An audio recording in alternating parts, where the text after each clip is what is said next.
Go into a room and I hear people say that globalization is going to diminish, they're not telling you the truth. All you have to do is talk to your own children and grandchildren. They dial up that information in 10 seconds from any corner of the globe. You can move money across the globe in a matter of seconds now. And as the Chinese economy cools, there's a consumer class there that we need to sell our products to. And who wouldn't want a trade agreement with Australia? That's what I thought. And my point is, my point is that there are all kinds of opportunities here for us, and I think to suggest that we can't compete in an international economy is a mistake.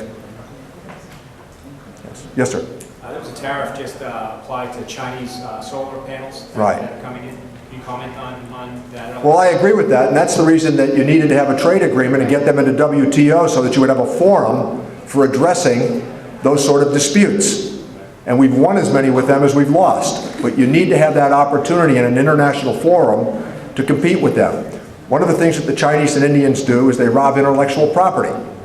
Is there anybody who would submit to me that by keeping them outside, you're going to have a better chance to address that than bringing them inside the tent? And that's what WTO was all about. There are 151 countries in WTO, and I think that's what it's about, a forum for addressing these issues.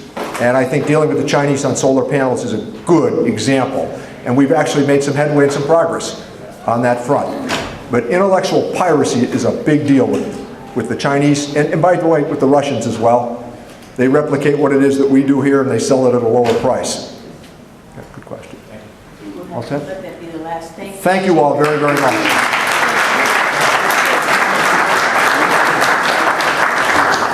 We have votes coming, and our final two speakers are here. I don't know how much time everybody's going to have, but I think the votes are called about quarter of, and then we'll have a little time after that. So who I do want to welcome and introduce is Congressman John Olver. He's represented the 1st Congressional District since June of 1991. With redistricting, I have inherited many of the communities he's so ably represented, and I think he's been very unusual in the great effort he has made to introduce me, as he did Congressman Neal, to the parts of the community that Congressman Neal has inherited, Congressman McGovern, that which he's inherited. Very gracious in taking the time to let me know the people that he's worked so closely with. So I want to thank him for that, because I think it's unusual and I think very emblematic in the way in which he has represented his district. He is the only member from the Massachusetts delegation serving on the House Appropriations Committee. As you heard Congressman Neal say, he has to find a way to bring the money in.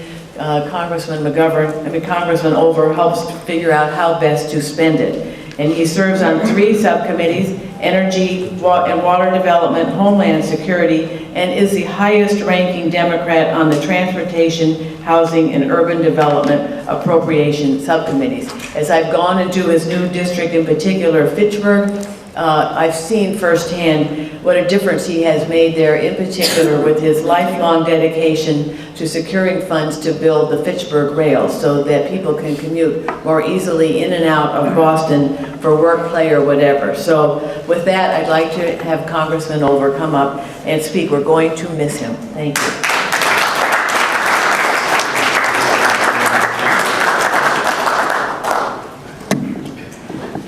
Well, thank you very much for having me here today, Nikki. Very appreciate being able to be here. I know you've been sitting there for quite some time. At least I suspect you've been sitting there. What you've done for lunch and so forth, and you must be getting close to the end of the line. Well, all right. This is a unique kind of a thing. This is a wonderful event that Nikki has put together. It's not. I used to do it. Then we had hurricanes several times, just at the time that I was choosing to do it in the fall, and I stopped doing it. So, but this this 5th district day, this congressional district day that she has put together is a good chance for folk. I do want to ask, how many of you are any of you here who actually live in what is presently my district, but is going to go over to her district later?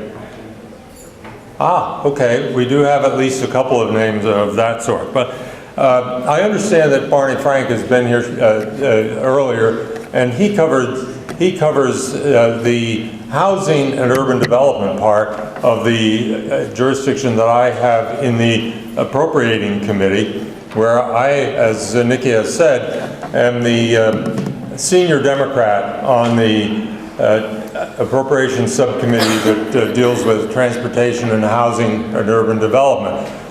So I'm going to sort of limit what I'm going to say, because we seem to have some votes coming pretty shortly, and I think we have to get both of us in within about 20 minutes of time. But I do want to say something about the redistricting. It was my personal decision. This will by the end of the year be my 44th year first in the state legislature, House and Senate, and now with over 20 years in the Congress. And so it's been a long road. Thank you for that. And what's happened now is that my district, as mentioned, has been sort of divvied up. About a little over 40% of it went to Jim McGovern. And a little over 40% went to Mr. Neal, and Nikki has gotten the other slightly under 20% of the district that I presently serve, and will be taking that on, I hope, come next January. And that includes communities from Pepperell all the way over to Winchendon. There are 8 of them, I think, that are in that. Total about just under 120,000 people, which is just a little under 20% of the present district that I happen to serve.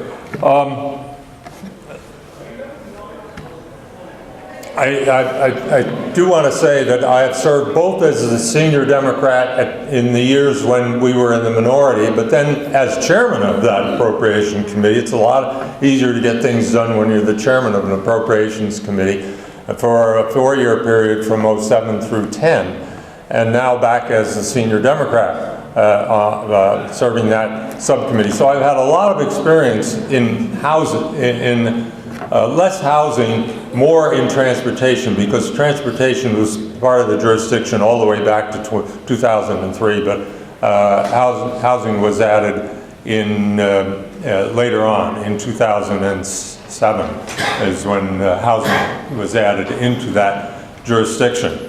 And I wanted to speak a little bit about transportation. In the 5 years that since Nikki has arrived in the Congress, we have worked very, very closely on a series of issues that are of interest to my district, the edges of her district, and now, most particularly, in that portion that she's going to be taking over. You are probably familiar with the program to expand the capacity of the Fitchburg commuter line. And that goes on in several ways. Nikki at the present time has 6 of the train stops on that commuter line, 2 of them in Concord, then in Acton, then in Littleton, then in Ayer, and then in Shirley. And then it stretches out into my district where Leominster and Fitchburg are. The program that got started before she arrived was one that takes $75 million of federal FTA dollars, a grant, a 50-50 grant, which required the state to match with $75 million. That is what's called a Small Starts program under Federal Transit Administration. It then has added to it about $55 or so million from the American Recovery and Reinvestment Act when it was passed in '09. And since then, another $55 million for an expansion to the westward from Fitchburg, from the central Fitchburg, downtown Fitchburg. Getting to downtown Fitchburg, if you know Fitchburg at all, is fairly difficult. But now we will expand that and extend that out to roughly the intersection of Route 2 and Route 31, where the railroad comes very close to the that intersection. And we have put in addition, over the years, several new parking facilities, particularly in Fitchburg and Leominster, but also there's one in development in the Air area and one in development in the Littleton area. All of these end up as part of a program which most of this money is left to be expended, and the construction is going to go forward. But when this is done, after I leave in the new district, the new 3rd district, we're moving up a couple of lines in that process, Nikki will then have 9 of the stations in her district, which is just about half of the mileage and half of the routes, all the way from Concord on out. And the time to get from Concord into Boston will be about lowered by about 15 minutes. The time to get from the center of Fitchburg into Boston, into North Station, will be lowered by 30 minutes. So it's a very substantial saving of time, a very substantial upgrading, speed up of the whole process, and so much of that money will be expended in those 9 communities, but some of it has to go into improvements of the railroad facility east of Concord, going on through Lincoln and Weston and Waltham and so on. So that is a major piece of work. Now, it isn't the only transportation that we have worked on together. Those of you who come from Concord, particularly because for a while I was on the Interior Subcommittee, and I was able to help her in this last year with the development of the Barrett Farm, the purchase of the Barrett Farm in Concord, which is so very critical to a very critical piece of our history. You know, that was the farm at which the armaments were stored that the British were coming to Lexington and then to Concord in order to capture. And so that should be part of the Minuteman National Park, and it will become so in the very near future. But we've also worked closely because the Freedom's Way Heritage Area covers both of our territories.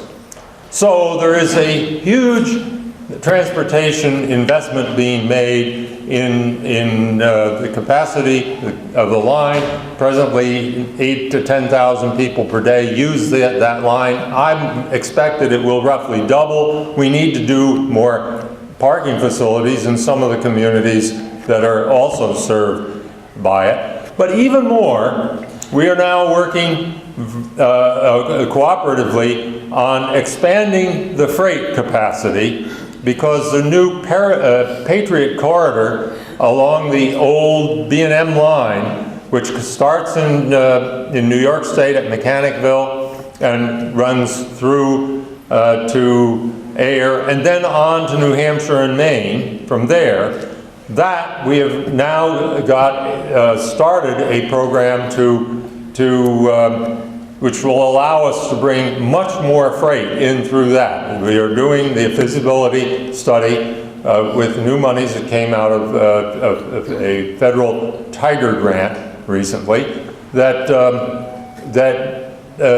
will lead us to raising the Hoosac Tunnel and raising or lowering a series of obstacles which require that if you're going to use double stacking freight trains. Now I don't know, just to cut through to this tape there, because I'm Nikki's about to pull the hook on me, I think. If you think about it historically, if you read back a little bit into history, about 100 years ago, the whole economy from North Adams eastward through Greenfield and Montague and Gardner, Athol and Orange and Gardner and Fitchburg and on along the old B&M railroad lines, the economy was very much dependent upon that. A huge amount of that was the route that, because we didn't have yet trucking 100 years ago, a huge amount of that, the goods, the freight, was moving by that rail line through that tunnel. That was the essence of prosperity for those communities, and those were very prosperous communities 100 years ago. And if we can raise that tunnel and improve that facility, then the capacity to bring freight into all of New England will have gone up substantially. That is, I think, a very important thing, because we're expecting that our need to move freight, which will grow by supposedly 70% from what is now freight movements within the next 30 years or thereabouts, within that 30 years. And so economically it is exceptionally important that that be done. I am sorry, one of the disappointments that I have to admit is that it has not been possible while I've been in the position that I hold on the Appropriations Committee. It's not been possible to solve the problem of how to get from Lowell to Nashua to Manchester and maybe to Concord, New Hampshire. And that's really a problem, because New Hampshire doesn't want to put any money into it. They'd be happy if Massachusetts would pay the full cost of making that commuter railroad available for people. But we don't have that kind of money to do that, and we're not going to do it. And so they're a little bit prickly about that sort of stuff. It's going to have to wait for somebody else. Maybe Nikki will solve that problem over the rest of her tenure. Let me stop there. And is there any questions, or we got to go? We have time, but we have to thank Congressman.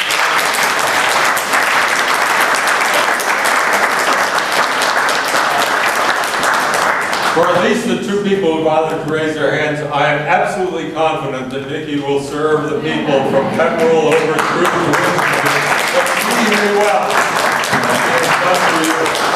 Well, you can see John's commitment, because early on, right post-redistricting, he brought us out to Fitchburg, where we had a briefing. Jim McGovern and I had a briefing on all the tremendous investment and understanding he has of the importance of transportation in general, but in particular around the Fitchburg rail line. So it's one of those things we have to say thank you so much for the diligence, persistence, and accomplishment that he has achieved on this issue and many others. So thank you, John. I now want to introduce our last guest. Lest you think this was a solely Democratic event, I wanted to be sure we had some bipartisanship to it and a bipartisan speaker on the other side. And I've invited Congressman Jason Chaffetz.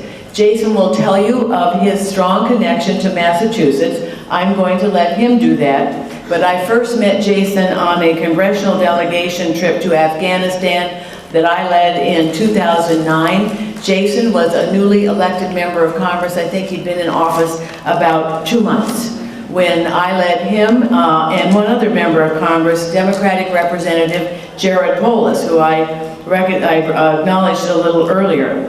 What I didn't know, and you might recognize them, is CNN had invited him and Jared to tell the story of their freshman year through a series of first-hand reports. And as we were making this trip to Afghanistan and Iraq, Each of them was kind of giving their own view of what their experiences were, but it's also where he happened to reveal that he sleeps on a cot in the closet of his office. And I don't know if that's still the case, but it was then. And he was also renowned for his leg wrestling matches with Stephen Colbert. What he doesn't know is that I am the leg wrestling champion of my family. And I just decided on that trip was not the place to take him on. Congressman Chaffetz is serving his second term now, representing the 3rd District of Utah, serves as chairman of the Oversight and Government Reform Subcommittee on National Security, Homeland Defense, and Foreign Operations. We don't agree on very much, but I like him very much, and it's great to have him here.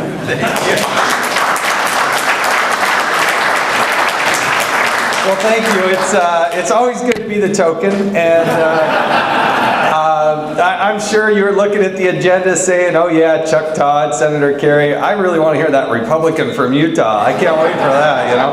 I love Nikki. I love her attitude, her spirit, her passion for what we're doing here, and at the end of the day, we got to come together. Even though we probably disagree on most everything, there are things that I think we have to come together on. And that's what I like about Nikki. She's so willing to do that. So she asked me to come. I'm like, sure, I'm all in. Now, I got to explain this connection to Massachusetts, and I'm sorry I don't have my little flip chart to this, but follow me on this. My dad, once upon a time in the 1950s, was married to this lady, and they had a son. And that son is my half-brother, because what happened was, her name was Kitty, and my dad's name's John. They had a son. They got divorced, right? Best thing that ever happened to me, because Kitty went on and married Michael Dukakis, and my dad went on and married my mother. So my half-brother is John Chaffetz Dukakis. And I actually was the co-chair of the Dukakis for President campaign in 1988. All 4 of us there in Utah rooting the governor on, you know. And I explained to my Republican colleagues, my colleagues in Utah, I was a Democrat until I learned to read and write. Ooh, yeah, I know. And so, but I got to tell you, back then, being just my late teenage years, seeing a presidential campaign up close and personal, I did travel with the governor and all over, from Iowa to Georgia to California to Massachusetts, New York. What I learned is that so few people raise their hands, but those that do make the world a difference. And what I learned from Michael Dukakis in particular was a passion for public service. And he, in fact, when I was considering running, I was 16 years in the local business community and was thinking about running. I talked to my brother John about it, and then got Michael on the phone, and he was so excited. He was so fired up about it. And he knew that, on the political spectrum, I was about as far off to the right compared to him as possible. But what he shared with me, and what I think is important that we always remember, is we need a new generation of people. We need young people getting involved. And we just need good people who are willing to work hard, but also aren't bashful about sticking their hand out and working on both sides of the aisle. And that's something, what I worry about when I go out and do town hall meetings, and I do them all over the place, in all different states. We don't have enough young people involved and engaged in the process. And I remember my dad, my mom, when it was time to vote, they dragged me off to the election booth, and they watched them vote. And we got to do that for other generations. It's pretty rare to go to a town hall meeting and see a group of 20-year-olds there.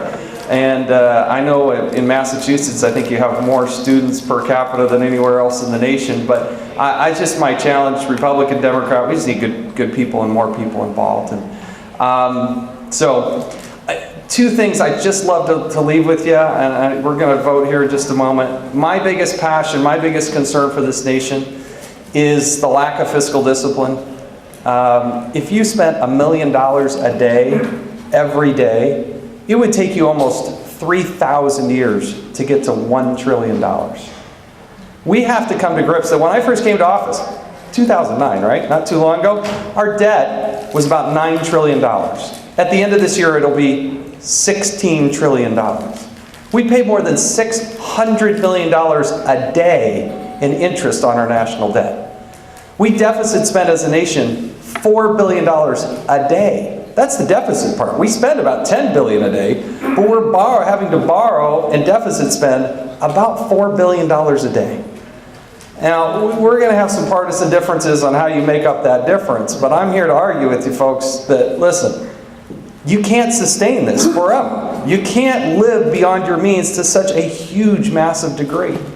That to me is one of my biggest concerns. And when I met with Secretary Gates when I first got here, Secretary of Defense, when you hear General Mullen, you hear others talk about what is the single biggest threat to the United States of America, they'll tell you, it's the national debt. It's the Chinese with $1 trillion in treasury notes. What if they don't buy those anymore?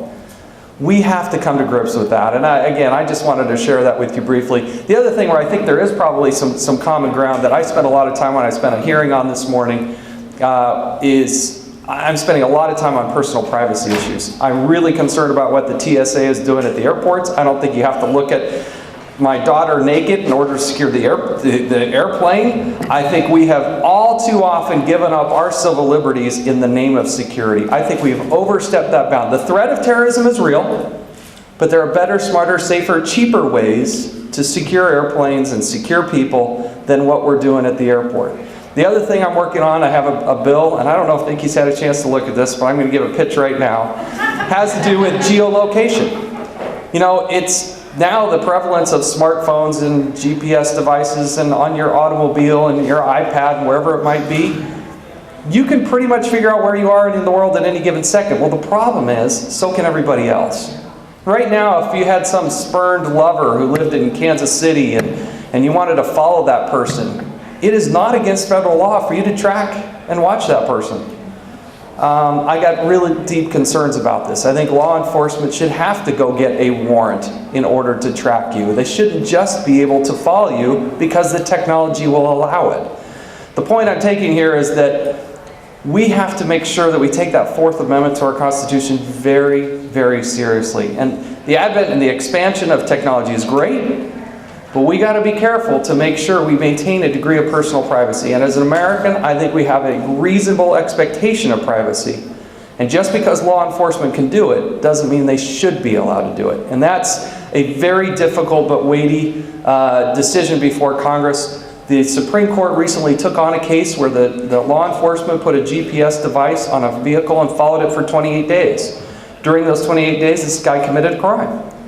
They convicted him, and they were going to send him to jail for life. Now, we want to get the bad guys, but is it right that law enforcement follow him for 28 days? Supreme Court, thankfully, 9-0, ruled that that should not be the case. And a very conservative justice, actually Justice Alito, came back and actually in his opinion, said that it's going to be the legislative body, the legislative branch, that's going to have to define the parameters of where we're going to find what's over the line, what's not over the line. How are we going to balance the law enforcement needs with our personal privacy needs? So debt, personal privacy, these are but two of the issues that I'm working with, but I truly enjoy working with Nikki. Keep sending people like that to us. Even though we probably vote differently on most everything, I think we can come together when it matters most, and we should certainly have the dialogue and the debate. So thanks for having me here. Thanks for all you're doing. Appreciate it. Thanks.